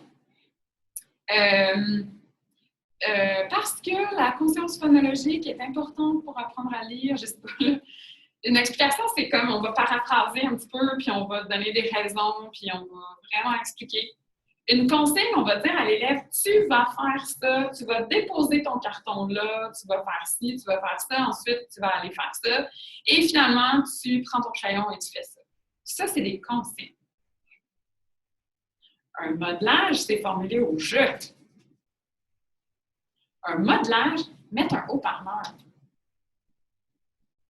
Non. Je l'ai-tu fait trop vite, cette planche-là, mesdames? Pensez oui. Mettre un micro sur son cerveau. Voulez-vous que je vais la remettre sur Moodle, celle-là, après? Ça vous plaît, ça? OK? Le modelage, c'est mettre un micro sur son cerveau. Clac, pouc, puis on dit, on sort par notre bouche tout ce qui se passe dans notre tête. Saviez-vous qu'il y a un protocole de recherche qui se passe de même? Genre, tu te présentes dans un local, tu il te demande de faire une tâche, mais il te demande de verbaliser à haute voix tout ce que tu fais pendant que tu le fais. Genre, il te demande de faire 24 x 36, puis il faut que tu verbalises tout ce que tu fais. Oh mon Dieu! que j'étais gênée. Ça s'appelle les protocoles de pensée à voix haute. Si un jour vous participez à ça et que vous vous sentez gêné, écrivez-moi un courriel. Je vais être très sympathique à votre cause. OK, mais quand on est devant nos élèves et qu'on soit dans l'enseignement explicite ou stratégique, bien, c'est vraiment ça qu'il faut faire. On va aller verbaliser tout ce qu'on fait quand on le fait, mais comme c'est de la lecture-écriture, je me sens mieux faire ça. Vraiment, là, on le fait et on le verbalise devant le public. C'est un show de cerveau. Il faut s'assumer. OK? Étape par étape, bien sûr, parce qu'on a déjà dit que chaque chose qu'on va travailler en enseignement explicite, on va le segmenter, on va le découper, puis on va le décomposer au max pour que ce soit simple pour les élèves. Donc, notre modelage va rendre compte de toutes ces étapes-là.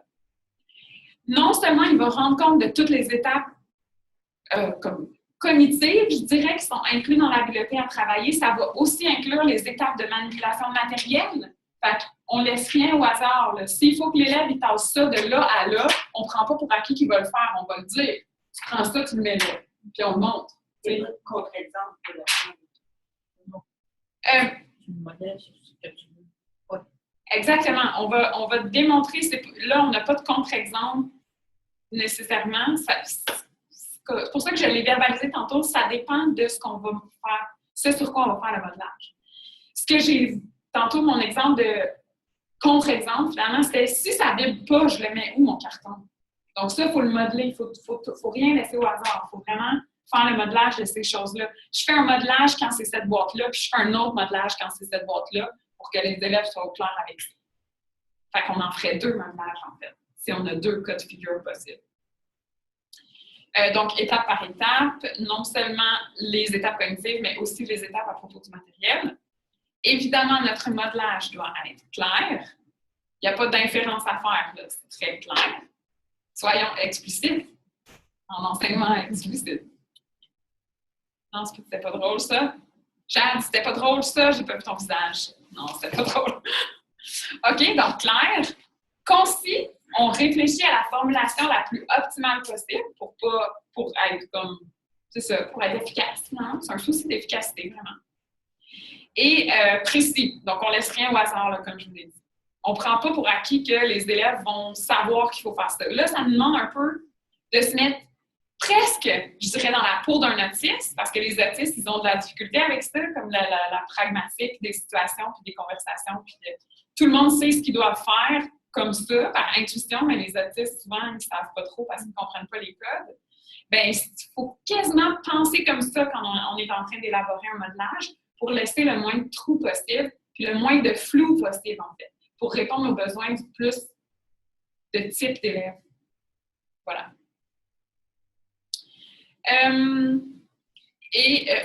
Préciser aux enfants ce qui sera attendu d'eux. Donc, on fait, c'est ça. Comme je vous l'ai dit, nous, un des réflexes qu'on a développé, quand je dis nous, c'est avec Lynn puis les autres personnes qui ont travaillé sur ces interventions-là. Un des réflexes qu'on a développé, c'est à chaque fois qu'on a un modelage, on annonce toujours à l'enfant c'est un modelage, puis on va leur dire c'est sur quoi. Fait que, par exemple, on va jouer à un jeu, on va devoir trouver le son des lettres. Regarde bien ce que je fais, parce qu'après, tu vas faire la même chose que moi, ou quelque chose comme ça. Donc, on a comme 2 phrases au début qui annoncent ce qu'on va faire, puis qui annoncent qu'on va faire un modelage, puis ensuite, on commence le texte, finalement, du modelage. Donc, c'est ça, un modelage. Quelle heure est-il? On va se prendre, à moins que j'ai des questions sur le modèle, mais vous aurez l'occasion vraiment tantôt de m'en poser beaucoup.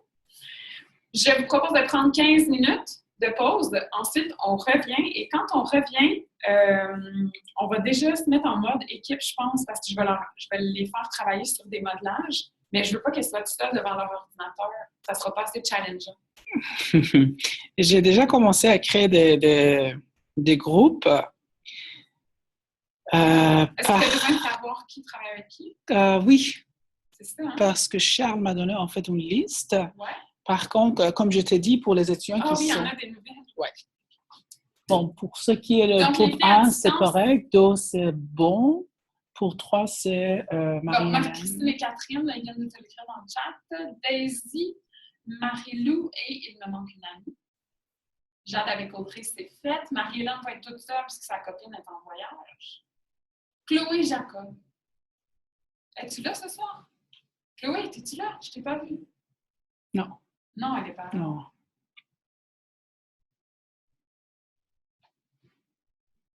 Élise dit mon amie est absente. C'est vrai, j'ai vu le courriel. OK, fait que je pense que c'est bon.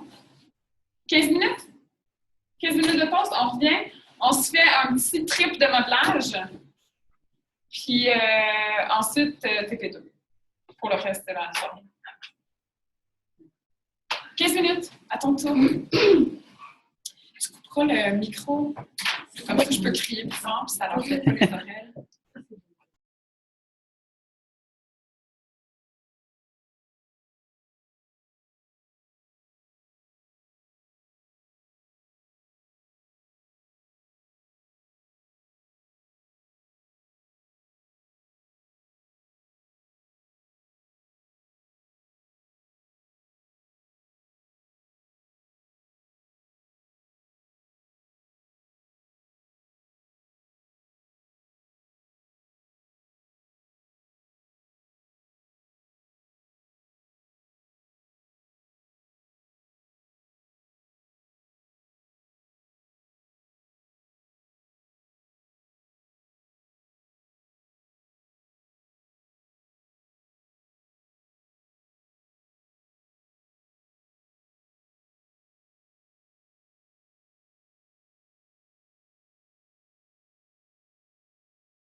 Le son aussi, c'est bon. OK, on va recommencer. Ah, mais là, les filles sont en éclatement, fait qu'ils m'entendent pas. Ils m'entendent-tu?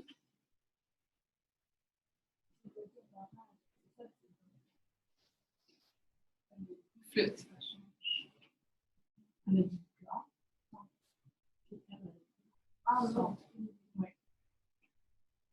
Ah, OK, super! Merci du feedback. Il y a eu comme un petit délai où j'étais là, OK, plan B, plan C, plan D, mais ils m'entendent. OK. On se pratique à faire un modelage. Voulez-vous un exemple de modelage? Je vais vous modeler comment faire un modelage. Ben oui et non. Je vais tricher un peu. Je vais vous montrer quelque chose qui vient du sentier.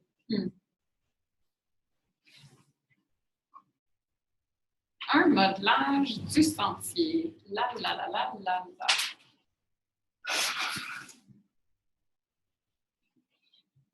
Ce sera pas long, ça vient.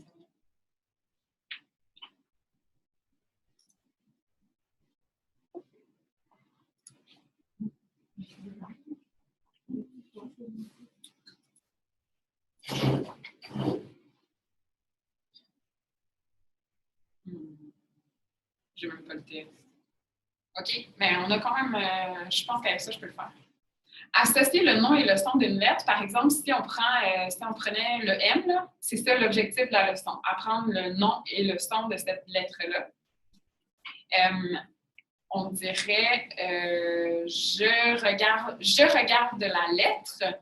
C'est la lettre M qui fait le son M. Pour faire le son M, là, dans le sentier, on dit « Je regarde ma bouche dans le miroir, je colle mes lèvres ensemble, je fais sortir l'air par mon nez et je fais « Okay. » Ça, c'est un exemple de modelage pour entraîner les élèves à associer le son « et le produire correctement et sentir correctement comment l'air passe, comment nos articulateurs sont positionnés pour faire le son « Ensuite, dans le sentier, on aurait la pratique guidée collective, faites comme moi.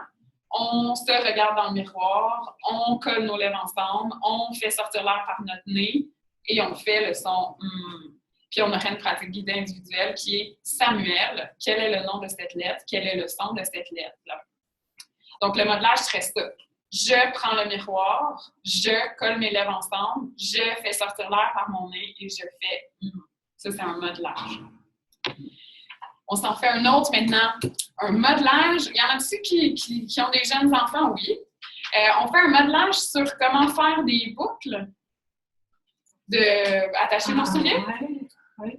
Hein? Il y en a qui sont passés par là. Moi, je n'y suis pas tout à fait.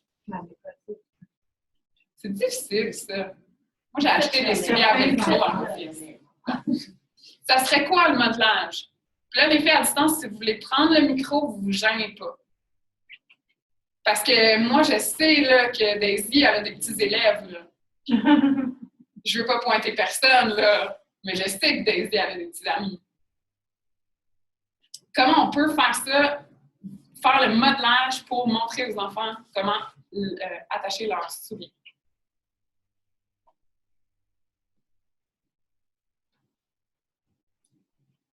On peut répondre aussi? Oui, tout le monde maintenant. Oui, c'est parce qu'il faut leur donner un petit peu de temps, il y a un délai. Tu sais. Il y a la neige. Dans le soulier. Je tire sur mes lacets, je les rentre dedans et je marche. C'est pour ça qu'on a un gros modèle. Oui, ça Il y a pourrait. l'histoire du lapin, du trou. Mais Je prends. Mais l'histoire du lapin, c'est vrai, qui fait le tour du terrier, là, je sais pas quoi, qui rentre dedans, machin, truc. Mais ça, c'est un bon exemple. Ça serait plus comme une analogie ou un truc pédagogique, didactique. Mais là, ma question, c'est comment faire de l'enseignement explicite avec ça, puis comment faire un modelage avec ça.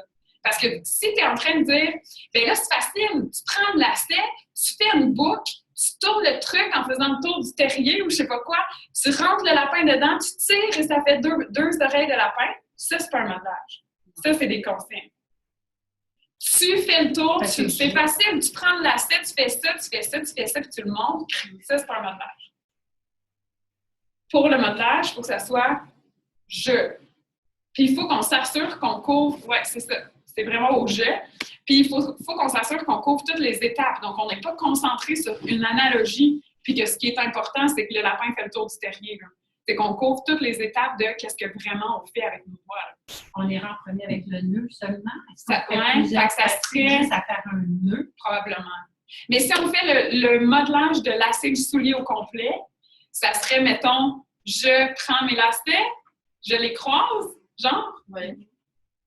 Je les croise, je passe un lacet sous l'autre, puis là, je le montrerai. Et je prends les deux bouts et je tire. Oui, là, déjà, là, on a pour 4 ans, à peu près. Et puis après, je fais... Après ça, ce serait, je prends un lacet. Je fais une oreille de lapin, mettons. Je fais une oreille de lapin. Non, on a dit que c'était pas correct, le terrier. Alors, je fais le... Non, mais c'est pas le terrier qui est pas correct, ni l'oreille de lapin qui est pas correct, c'est de se concentrer sur l'analogie. Fait que c'est juste, on peut bien dire, je fais une oreille de lapin, je fais une boucle, je fais une oreille de lapin, je plie le lacet en deux. Ouais. Je prends l'autre lacet, je fais le tour, genre, je sais pas, on a sûrement des techniques différentes. Je me suis assinée avec ma mère la semaine dernière.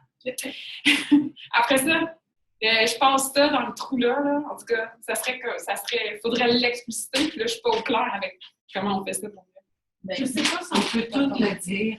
On le fait, il regarde, il essaie. Moi, je sais qu'on non, mais un modelage, il faut rendre tout dans notre bouche. Non, mais attacher les faire en même temps. Mais on le fait en même temps, bien sûr. Donc, on pourrait mettre des velcro. Ouais. On pourrait dire, je fais le tour, je passe le lacet dans le trou, j'attrape l'autre bout et je tire sur les deux boucles. Mettons. Ça serait ça le modelage pour lasser ses souliers. OK? Donc là, ce qu'on va faire, c'est qu'on va procéder à un tirage de petits papiers que j'ai fait pendant la pause. Vous allez vous exercer à écrire un modelage. Et on a choisi des trucs vraiment, je dis on parce que quelqu'un ici a participé un peu, mais c'est des trucs vraiment pas rapport à la lecture-écriture, comme lasser ses souliers, OK? Juste parce que je veux pas qu'on parle de contenu du cours, je veux qu'on parle d'enseignement explicite. Je veux qu'on reste sur l'enseignement explicite. Donc, c'est vraiment ce que je veux qu'on travaille, c'est comment on fait un modelage au jet, comment on découpe une grande habileté en petites étapes. Puis là, évidemment, que dans ce que vous allez piger, on les a pas, les construits théoriques là, derrière, comme c'est le cas en lecture-écriture. Donc, ça va être bien plus difficile de faire ça là-dessus que de faire ça sur la lecture-écriture. Donc, la semaine prochaine, quand je vais vous présenter le TP3, puis la structure de tout ça, puis qu'on va voir différentes interventions, vous allez trouver ça super facile. C'est ça l'objectif. Là. OK? Fait qu'on procède au tirage. Je vais le faire là, puis je vais piger pour, mettons, Daisy. OK? Daisy et Marie-Lou. Je pige pour vous autres. Puis je le dis à haute voix. Ça se peut que je le remette dans le sac. Ah, OK. Daisy et Marie-Lou, vous avez préparé un pâté chinois. Oh, On a des steaks de dingue patates. oui. C'est bon? Là, je fais une ici. Attends. Là, je peux piger maintenant. Faire une expression de dégoût. Yes! OK, enseignement explicite sur faire une expression de dégoût. Les quatre? Vous allez faire ça en garde.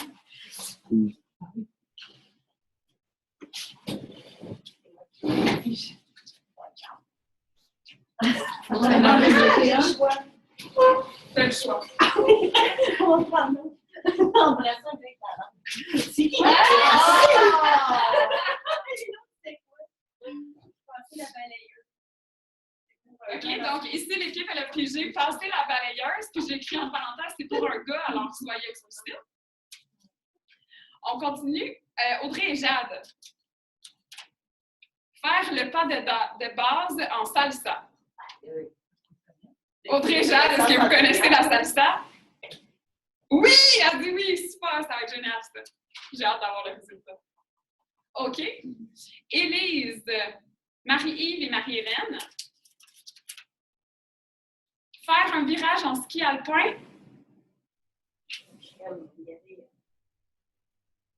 Là, je vais prendre un feedback. Ça vous va dessus? J'en ai d'autres. Puis il y en a un qui ont vu, fait que ils veulent que vous le pigiez. Élise, Marie-Yves et Marie-Hélène, est-ce que ça vous va faire un virage en ski alpin? Il y a une affaire de contrepoids dans l'affaire.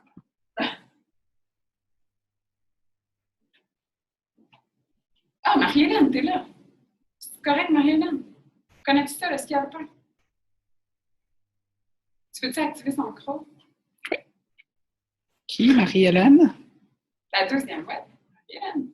Allô, Marie-Hélène? Allô? Vous Je connaissez fais ça? pas ski alpin, mais je devrais être capable de me débrouiller là, avec mes collègues. Mais attends, on va en piger d'autres, là, puis on pourrait... J'ai peur de l'autre, là. Vous faites vraiment bien. Mais ça se peut que personne l'aide, parce que j'ai une équipe. OK, fait qu'on garde ça pour l'instant pour vous autres, OK? Catherine et Marie-Christine, c'était brosser les dents. Puis c'est tout, hein? Fait que j'en ai deux de trop. Celui-là, qu'il ne fallait pas que personne pige, que peut-être Élise, Marie-Yves et Marie-Hélène, vous voudrez à la place du ski alpin, c'était embrasser un gars avec la langue. Ça, j'aurais vraiment aimé avoir un modèle de ça. Mais tu peux nous donner un exemple. Non. Non, je fais assez pas de moi. OK. Puis l'autre, c'était jouer une gamme au piano. Marie-Hélène, est-ce que vous préférez ça? Décidez. C'est le chrono? Oui. Vous faites ça. Combien de temps? C'est quoi le chrono? Combien? Ben là, je sais pas combien de temps ça va être. Tu sais, moi, je vous dirais 15 minutes. Oh, maximum. Maximum? Ah oui. OK. Dans 15 minutes, on fait un retour tout le monde ensemble. Go! OK, je lance. On lance. Allez, on y va. Il faut décrire les étapes avec vous aussi. Peut-être qu'on ne parle pas de la même façon. On ne parle pas de la balayeuse de la même façon. Mais comment on ne fait pas de la balayeuse? Elle a un fil.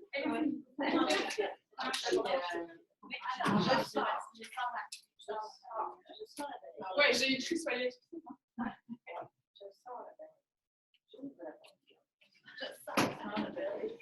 Là, c'est penser la balayeuse. Oui, mais Peut-être déjà là. tu passer la balayeuse parce qu'il ne l'a pas branché pour être. Ah oui, branché. Oui. Je la lance. Je le tire. Je sors le fil.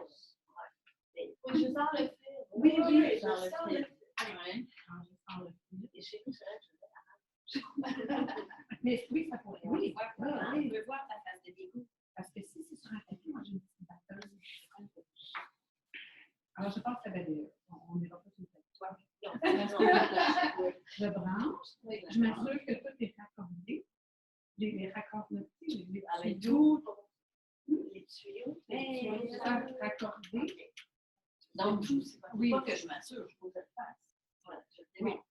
Oui, mais en faisant, Il va falloir qu'on ait un consensus sur la balayeuse. Mais non, mais même. Ah, ouais. Fait qu'elle, là, c'est en train de s'obstiner sur comment est faite la balayeuse. Puis à quel point il faut être explicite dans l'affaire, comme faut-tu vraiment dire de la brancher dans le box. Puis eux autres sont en train de se demander vraiment c'est quoi une face de dégoût. J'adore mon atelier, j'adore mon atelier. Oui, moi, je vais choisir parce que moi, je n'ai pas la petite affaire comme ça. Oui, moi, je donnerais un mot de ça. OK, quand une balle bien simple. OK. Ça sent les morceaux, ça sent les deux morceaux. Non, les tuyaux. Les tuyaux. Mais c'est après que c'est assemblé. Parce que là, il faut que je choisisse où je vais aller. Si je m'en vais le brancher là-bas. Ben, j'imagine qu'on va falloir la faire maintenant. Parce que c'est du modèle. Peut-être. On va regarder ça après. Je branche la tête, j'assemble le couteau, je branche la balayeuse, assemblée. J'appuie sur le bouton. J'arrête l'enregistrement ou c'est correct? Ah ouais, on peut l'arrêter. Ouais. Je vais fonctionner le afin que l'aspirateur. Terre pilée sur le maïs. J'ouvre la porte du four et je l'allume à 350. Je mets le plat au four pour 25 minutes. Moi, je trouvais ça long, mais Daisy dit que c'est 25 minutes. Je sors les mitaines de four. Je sors le plat du four. Bon appétit. Wow! Bravo! À remarquer ici que l'étape ouvre-boîte aurait pu faire l'objet d'un modelage en soi. Éplucher, couper les pâtes aurait pu faire l'objet. C'était vraiment un gros job, votre pâté chinois. Félicitations, vraiment. Puis l'autre chose que je remarque aussi, c'est qu'il n'y a tellement pas d'assaisonnement en affaires. Ah non! On s'est dit que c'était pas nécessaire. Steak de dinde patate. Oui. Daisy, elle voulait qu'on invente une recette, là. J'ai dit non. Daisy, je te comprends. J'aurais aimé ça. OK. Élise, Marie-Hélène et Marie, je pense. Oui, Oui, c'est Élise. Je vais m'essayer, mais je dois avouer qu'on s'est rendu compte toutes les trois qu'on a réalisé qu'on n'était vraiment pas bonnes en ski. Oui, mais vous auriez pu embrasser un garçon avec de la langue. Bien, on y a pensé, mais en fait, on s'est dit, si jamais nos consignes pour le modelage en ski sont pas bonnes, puis qu'on se ramasse à l'hôpital ou à l'ambulance, on apprendra les techniques pour embrasser l'ambulancier. Bon, d'accord, c'est bon.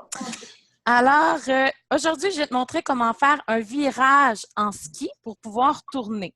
Regarde ce que je fais. Ensuite, tu vas faire la même chose que moi. D'abord, je place mes pieds un à côté de l'autre, bien droit. Et ensuite, pour pouvoir tourner, je plie les genoux et je mets le poids du côté où je veux tourner. Si je veux tourner à gauche, je mets le poids du côté Gauche. Merci. Si je veux tourner à droite, je mets le poids du côté droite. Parfait. Ensuite, quand j'ai fini de tourner, je me redresse, je mets mes pieds droits et je descends. Ah, mais c'est bien. Oui, mais c'est pas très, très décortiqué. Je pense pas qu'on avait la bonne technique complète, mais on avait le sommaire. Oui, non, mais exactement. Tant qu'il y a un changement de peau dans l'affaire, je pense que ça marche. OK, bravo les filles. Il nous reste se brosser les dents. Catherine et Marie-Christine. Oui. On t'écoute. Alors, voilà. Alors, je sors ma brosse à dents. Je sors mon dentifrice. J'enlève le bouchon du dentifrice. Je couvre la moitié de la superficie de ma brosse à dents de dentifrice. Je frotte le dessus des dents en bas de droite à gauche. Je frotte l'avant des dents en bas de droite à gauche. Je frotte l'arrière des dents en bas de droite à gauche. Je crache le surplus d'écume et je rince ma brosse à dents. Je frotte le dessous des dents en haut de droite à gauche. Je frotte l'avant des dents en haut de droite à gauche. Je frotte l'arrière des dents en haut de droite à gauche. Je crache le surplus d'écume. Je rince ma bouche avec de l'eau. Je range ma brosse à dents. Je referme le dentifrice et je range le dentifrice dans la pharmacie. Eh non, mais OK, ça aussi, c'était pas pire. Nous avons une question aussi pour vous. Avez-vous une brosse à dents automatique? Moi, oui, Marie-Christine, non. Alors, on a fait comme la moyenne des choses qu'on faisait. Est-ce que vous connaissez ça, Passe-Partout? Oui. Parce que Passe-Partout, ils disent de brosser les dents de haut en bas et de bas en haut. Ouais, On a un petit choc, conflit cognitif ici, là. Mais avec une électrique, Mais avec une électrique, ça va parce que ça tourne. D'où la question. En fait, c'est qu'on s'est brossé plus par section. Fait qu'on allait plus comme en bas, sur le côté, sur l'autre côté. Mais on a décidé que pour le besoin de la cause, c'était peut-être plus simple d'expliquer ça comme... De droite à gauche. Puis un autre commentaire, c'est si on a besoin de faire un modelage pour une personne pour qu'elle arrive à se brosser les dents, je pense pas qu'elle a autant de vocabulaire que écume. On trouvait ça très drôle de le plugger d'ailleurs. Oui, non, c'est très mignon. Voilà. Bon, mais merci. Est-ce que j'ai oublié une équipe? Oui, vous autres, la face de dégoût. On va prendre une fille à distance, Virginie ou Claudiane? Ah, c'est moi qui fais les étapes. Alors, moi, OK. Les étapes. Je vais dire les étapes. Puis, c'est parce qu'ils vont pas t'entendre. Pas mieux de faire mieux. Vous êtes correct, Claudiane et Virginie. C'est Catherine qui va faire tout le travail. Ils ne verront pas, fait qu'il faut que les filles lisent. Ah, wow! Alors, pour faire une expression de dégoût, tous ces micro-mouvements doivent être faits de manière simultanée. Je recule le visage légèrement. Je retrousse la lèvre supérieure.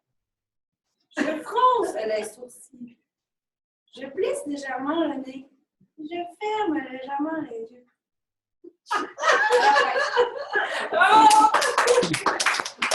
C'est pas mal dégoût. Non, mais c'est donc bien cool! C'est donc bien cool. Bravo. C'est moins compliqué que le pâté chinois. Il y a moins d'étapes, un petit peu, mais c'est hautement dramatique. Oui. Et impliquant. On pensait ajouter le heurt à la fin, mais on s'est gardé le petit gêne. J'avais un truc pour vous autres que je ne vous ai pas donné avant, parce que ça avait été vraiment trop facile. Mais c'était genre, je clique sur l'icône, bonhomme qui... Ah, oui. Parce qu'il y a ça dans tous les textos, sur Skype. Ouais, mais il y a quand même moins d'étapes. Je fronce. Ouais, t'as pas pris, hein? Je la retiens. Fait qu'il y a Claudiane qui t'a encouragé ici. T'es parfaite, Kat. Ah, oui. OK. Donc, il est vraiment tard. J'aimerais que vous me...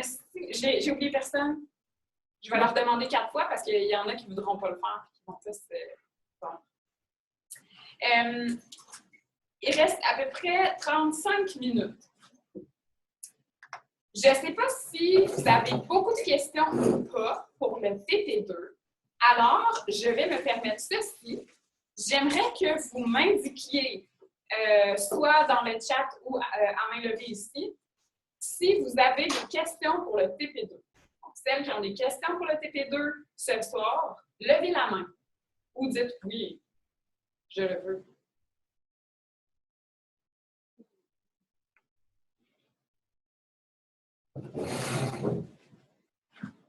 Oui, bien sûr. OK, puis là, il y a des faits à distance qui ne le savent pas encore parce qu'ils ne se sont peut-être pas tant parlé de ça. Donc, OK, ça va. Ce que je vais faire, c'est que si je vois que je n'ai pas suffisamment le temps de répondre à vos questions sur place, on va prendre rendez-vous ensemble. Donc, s'il y en a qui se sentent un peu coulés ce soir et qui sont bien volontaires de se fixer un moment de rencontre par ailleurs avec moi, ben dites-le, vous me direz, comme je vais prioriser celles qui voudraient avoir des réponses ce soir, plutôt que d'essayer de faire tout le monde en 35 minutes. Donc, c'est ça. Faites-moi juste signe si vous voulez prendre un rendez-vous par ailleurs. Sinon, c'est ça, je vous lancerai dans le TP2 pour le restant, donc je ne reparlerai pas en grand groupe comme ça avec la plateforme à distance. Et puis, la remise, on se revoit la semaine prochaine. La semaine prochaine, on va déjà commencer à parler d'intervention. Je ne sais pas encore si ça va être Confiance Renault ou si ça va être Redis. Ça dépend du matériel que je réussis à ramasser. Mais on va parler en tout cas du TP3. Donc, si votre TP2 n'est pas fini mardi prochain, organisez-vous pour être disposé mentalement à entendre parler du TP3. Voilà, c'est tout ce que j'avais à dire. Est-ce que j'ai oublié de quoi? Est-ce que vous avez des questions? On est obligé de le remettre mardi. Non, c'est mercredi, la date officielle de remise du TP2. Parfait. D'autres questions, les filles à distance qui êtes bien pas dans la neige?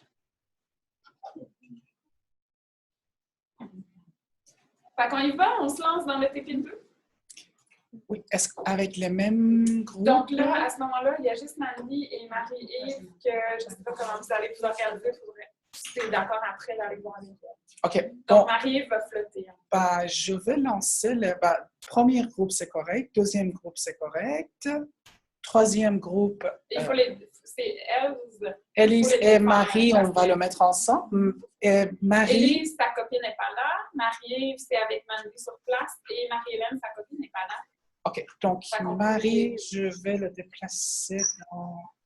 Dans le fond, on met des Ouais. salles individuelles, puis on va voir comment on gère. Oui, il n'y a pas de problème. Donc, je vais créer un autre salle.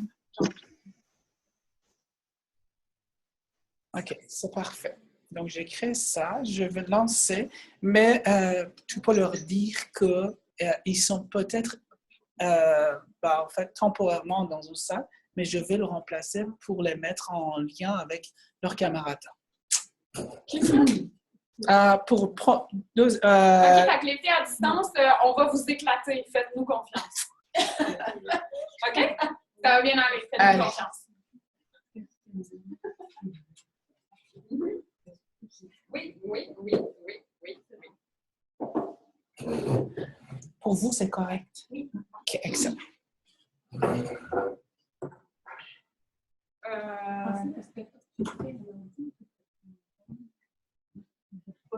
Le TP? Ah ben non, parce que je le fais à la mitaine et à l'ordi. Et à l'ordi. Si on peut s'il vous plaît. Regardez. Je sais pas qu'est-ce qu'il va faire. Annie, tu prends la règle d'enregistrement? Ah, c'est ça, tu vas faire avec Je vais aller en autre. OK. Non, ça va être pas ça. Hein? Correct? J'arrive après. Alexa, je vais